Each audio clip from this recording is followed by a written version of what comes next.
do Jornal Público, este é o P24. O que é que fica da comissão de inquérito à TAP?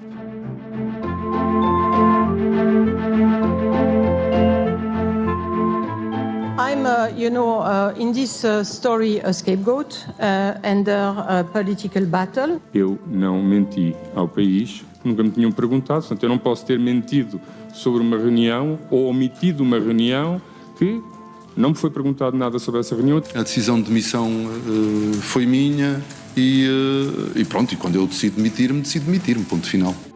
Tornou-se claro a incompreensão do país relativamente ao pagamento de uma indemnização daquele montante.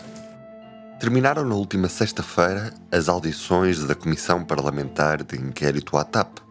Foram 46 depoimentos e 168 horas de audições, numa comissão em que se sucederam casos polémicos. Se estivesse ao pé de mim, levaria 2 socos, ou algo parecido lhe foi transmitido por telefone. Sim, Sr. Deputado, foi isso que aconteceu. Rejeito categoricamente que tenha ameaçado Frederico Pinheiro. Em que ameaças é que Frederico Pinheiro lhe fez? Essas ficam comigo, Sr. Deputado, mas foram ameaças físicas, violentas, muito. Os deputados agora conhecem melhor as razões do pagamento da indemnização de 500 mil euros a Alexandra Reis, mas há questões que ficam ainda em aberto. Neste episódio, vamos conversar com Marta Moitinho Oliveira e Ana Sá Lopes, as duas jornalistas do Público que acompanharam nestes últimos meses esta comissão de inquérito. Bem-vindos ao P24. Eu sou o Ruben Martins.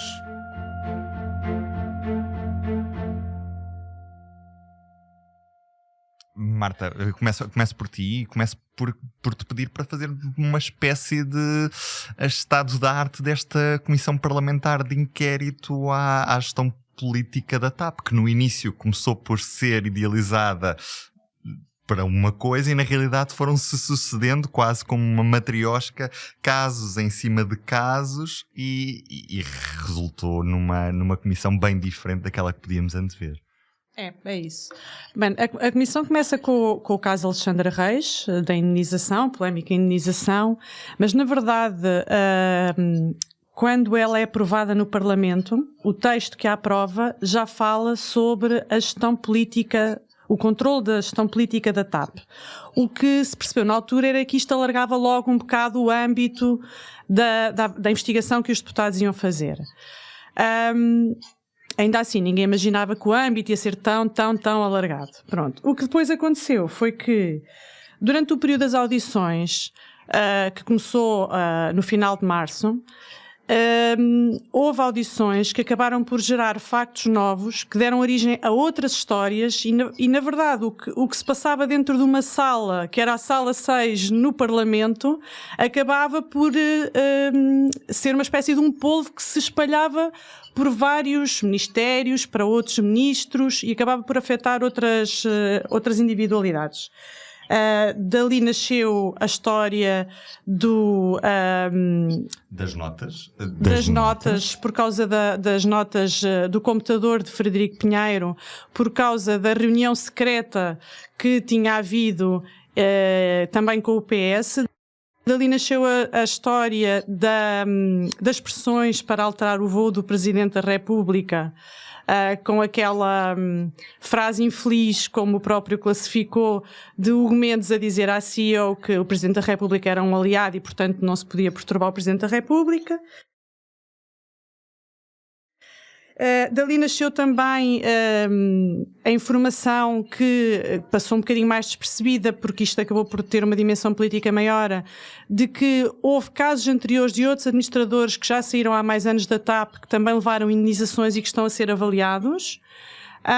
E, portanto, acabou por ser isto tudo. Isto atingiu ali um pico de intensidade mediática e dramática e da nossa atenção no momento em que estávamos à espera que o Presidente da República nos dissesse se dissolvia ou não o Parlamento, por causa de toda a crise relacionada com João Galamba. Mas o que eu acho é que acabou por acontecer agora foi, estas audições desta semana eram das mais esperadas, porque eram protagonistas muito importantes da história, mas a história acabou por vir um bocadinho para o início, para o caso mesmo Alexandra Reis, nestas 3 desta semana.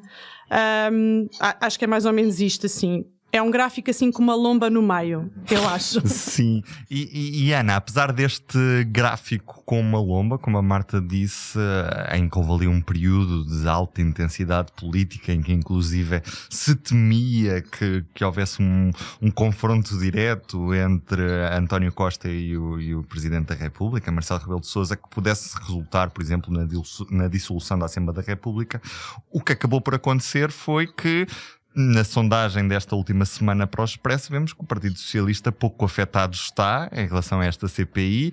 O Partido Social Democrata também não cresce. Portanto, para que é que isto tudo foi? Ou seja, o que é que sai desta Comissão Parlamentar de Inquérito? Bem, sai que ficámos a saber várias coisas sobre os procedimentos internos do Governo e essas coisas não são boas. Percebeu-se que havia muita falta, muita informalidade no tratamento de coisas do Estado, que acho que foi uma das maiores, levando-a ao ponto quase da loucura, não é? Aquele acontecimento do Galamba, da casa de banho e do SIS, chamar o SIS, é um caso, se não for um caso absolutamente ilegal que está por provar, é um caso de loucura. Portanto, obviamente o SIS não pode andar a recolher objetos roubados. Portanto, há ali uma coisa de, eu acho que foi um retrato do país. De facto, um retrato de como nós somos todos, inclusive os nossos governantes, se calhar pouco profissionais. Mesmo a forma toda da gestão da saída de Alexandra Reis por parte do Pedro Nuno Santos e do Hugo Mendes, o facto de Pedro Nuno Santos não se lembrar, segundo ele diz, de que deu o ok para a indemnização, tudo aquilo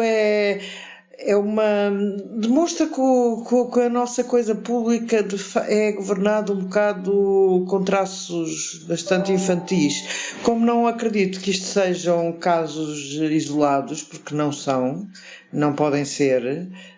No passado conhecemos outros casos ainda mais graves que metiam crimes e metiam que não está em causa neste caso mas está em causa de qualquer forma. Há uma certa... Eu ainda hoje não me convenço como é que nós temos que ser... Entende-se a posição de Pedro Nuno Santos, que disse que queria dar à CEO da TAP, então CEO, todas as condições para que ela pudesse trabalhar como deve ser. Mas a custo de quê? Foi um grande custo.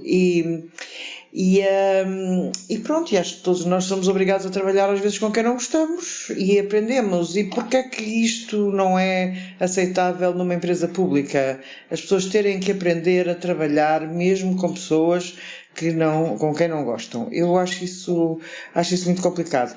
Portanto, houve várias coisas que vieram ao de cima nesta comissão. Tu falas em custo para o país e efetivamente há custos no meio de toda esta história, nomeadamente com uma indemnização que aparentemente tem o seu quê de ilegalidade, não é? Pelo que sabemos. Como a nossa Marta ontem escreveu, que não é filho único, não é? A indemnização, já houve outras empresas públicas a pagarem pipas de massa a administradores. Ana, mas não há custos políticos desta CPI, não é? Porque, no fundo, a admissão de Pedro Nuno Santos já tinha sido anterior à CPI, não há prejuízo para o PS, aparentemente, nas sondagens, o custo acaba por ser apenas no que toca ao prejuízo económico do Estado, através de uma empresa em que nós injestámos muitos milhões de euros, ou há mais prejuízos políticos? Uma coisa que me surpreendeu bastante foi que eu acho que Pedro Nuno Santos estava numa situação comatosa em termos do PS, porque muita gente acreditava que seria difícil ultrapassar esta mancha. Ele tinha as ambições que tinha e que nunca desmentiu de que queria ser sucessor de António Costa. Tem as tropas na rua, sempre teve, quase há muitos anos que tem, não é uma novidade para ninguém, e isto podia ter sido a morte política dele. Esta situação de não a própria demissão na altura que foi, não é? Quando ele ainda teoricamente não sabia de que tinha dado o ok, mas quando se sabe que ele deu o ok, aí podia ter sido a morte política dele. E para a minha enorme surpresa, no fundo, na realidade, era como se o objetivo dele se fosse apenas sobreviver minimamente nas duas audições sequenciais que aconteceram ontem e na semana anterior, e, no entanto, ele conseguiu ressuscitar ao penúltimo dia da Comissão ao Parlamentar. sétimo dia, precisamente, conseguiu ressuscitar ao sétimo dia e conseguiu com todos os defeitos que ele tinha, e alguns deles ele limou nestes 6 meses em que esteve calado, curiosamente, alguns deles mostrou-se muito mais prudente em algumas situações, não sem deixar de mandar algumas bicadas, mas de uma maneira mais prudente que não o faria há 6 meses, se calhar. E acho que os socialistas, não estou a dizer há quem diga, nunca será primeiro-ministro. Não sei se será primeiro-ministro ou não, mas será líder do PS com certeza, porque neste momento é a pessoa politicamente mais forte que o PS tem para poder eleger como líder. E estas duas terríveis, podiam ter sido terríveis, podiam ter sido a morte dele, provam de que ele é um político nato, é um animal político e é um animal que esteve moribundo, mas que conseguiu ressuscitar das cinzas, de facto. Marta, tu fizeste as contas e foram muitas horas de audições. Se não me engano, quantas horas é que são, certo? Somando todas as audições, são 168 horas e isto dão 7 dias seguidos. Se nós tivéssemos agora 7 dias seguidos para estar a ver todas as audições da CPI, eram umas férias incríveis, de certeza absoluta. Mas nestes 7 dias, se assim podemos dizer, nem tudo ficou esclarecido. O que é que ficou por esclarecer nestas audições? Sim, algumas coisas ficam em aberto. Por exemplo, no caso de João Galamba, o que se passou no Ministério das Infraestruturas na noite de 26 de Abril, a CPI ficou com 2 versões diferentes dos acontecimentos daquela noite e 2 interpretações também diferentes dos acontecimentos daquela noite. Frederico Pinheiro manteve a versão de que tudo o que aconteceu foi porque Galamba queria esconder dados da CPI, e João Galamba diz o contrário, que não quis nunca esconder dados da CPI, e também depois, em relação mesmo àquele incidente com alegadas agressões físicas e o vidro partido e etc e tal, e a chamada do SIS, também em relação àquilo existem 2 versões diferentes.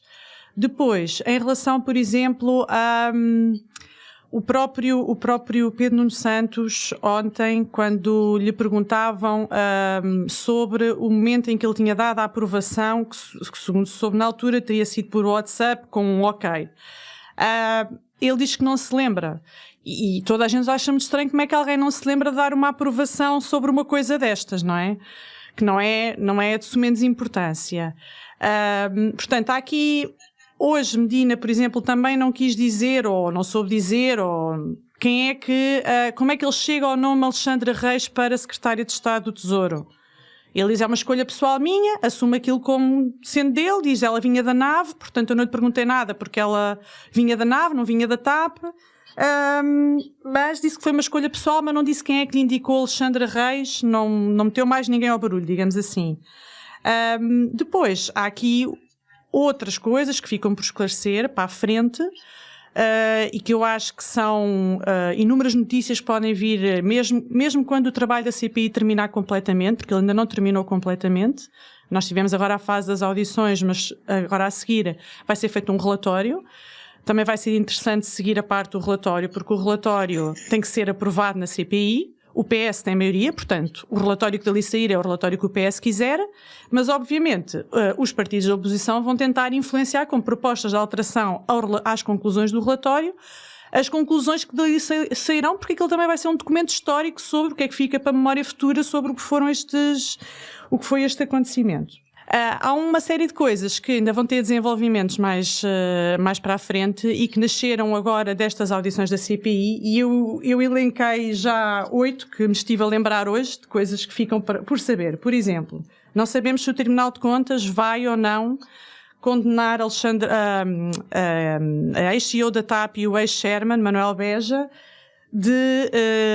por sanções por infrações financeiras. Eles incorrem numa multa que, em termos de currículo profissional e enquanto gestor público, é uma coisa bastante destrutiva. Não sabemos se Frederico Pinheiro concretiza a ameaça de ir para o Tribunal lutar contra aquilo que ele diz que foi humilhado na praça pública pelo Primeiro-Ministro e pelo Ministro das Infraestruturas. Não sabemos se a ex-CEO vai para o Tribunal efetivamente lutar pelo facto de considerar que foi demitida ilegalmente. Não sabemos se vai haver alterações às regras de governance dentro da própria TAP, que foram detectadas várias falhas, e na relação da TAP com os ministérios. Porque a TAP tem 2 tutelas e também se detectou aqui que a TAP, neste caso, falou unicamente com o Ministério das Infraestruturas. Não sabemos qual foi o resultado da investigação da CMVM, ainda não é conhecido. Não sabemos a que conclusões é que vai chegar a auditoria que está a ser feita dentro da TAP relativamente a outras indenizações no passado que levantaram já dúvidas. Não sabemos se António Costa vai tirar mais consequências políticas ou não, é? Ele há de nos dar uma resposta um dia destes, provavelmente depois do relatório. Toda a gente lhe vai perguntar, então, mas estas consequências políticas, como é que é? Há mais alguma coisa? Ele vai ter que nos dizer qual é a leitura que faz. E há também o Ministério Público que está a fazer uma investigação. Há um caso que também apareceu aqui e também foi tratado também na Comissão de Economia, que funcionou um bocadinho como comissão paralela da CPI, sobre os fundos Airbus que terão financiado a operação de privatização da TAP em 2015. Portanto, vai haver muitas notícias sobre a TAP e os follows da TAP para os próximos tempos, em frentes muito diversas. E ainda por cima, porque no meio disto tudo decorre um processo de privatização que deverá ter algum tipo de conclusão nos próximos meses. Exato, ainda está isso. Sim, eu acho que era só para pensar, de facto, eu não sei até que ponto é que a Galamba vai aguentar. Acho que a questão de Medina está já fora de absolutamente questão, portanto não me parece, apesar de alguns pontos que tu falaste, Marta, mas Medina, que parecia ser o segundo elo mais fraco desta história, eu acho que ele conseguiu arrumar nesta última sessão o seu problema, tirando, pronto, ele não explicou como é que chegou a Alexandra Reis, mas não penso que ele se conseguiu mostrar-se como bastante seguro e que não ficou em causa o seu papel não está em causa nesta questão. Agora, do Galamba, sim. Acho que mais dia menos dia, Galamba há de ir dar uma volta. Claro que não é só porque Marcelo exige, mas que vai continuar a ser, por muito que ele ache que tem imensas condições, vai continuar a ser um ativo tóxico deste governo. Isto não me parece. Nós já escrevemos, o público escreveu, São José Almeida, que a remodelação nunca seria já, agora em julho, quando soubéssemos o relatório, mas há de ser lá mais para o verão, não é? Como se dizia antigamente. É um verão quente, se assim for. Marta Moitinho Oliveira, Ana Sá Lopes, muito obrigado às duas. Obrigado.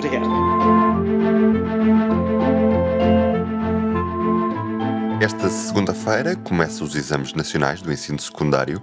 O exame português está marcado já para as 9h30 da manhã. Por estes dias, perto de 150 mil estudantes vivem entre a ansiedade dos exames e os planos para o futuro.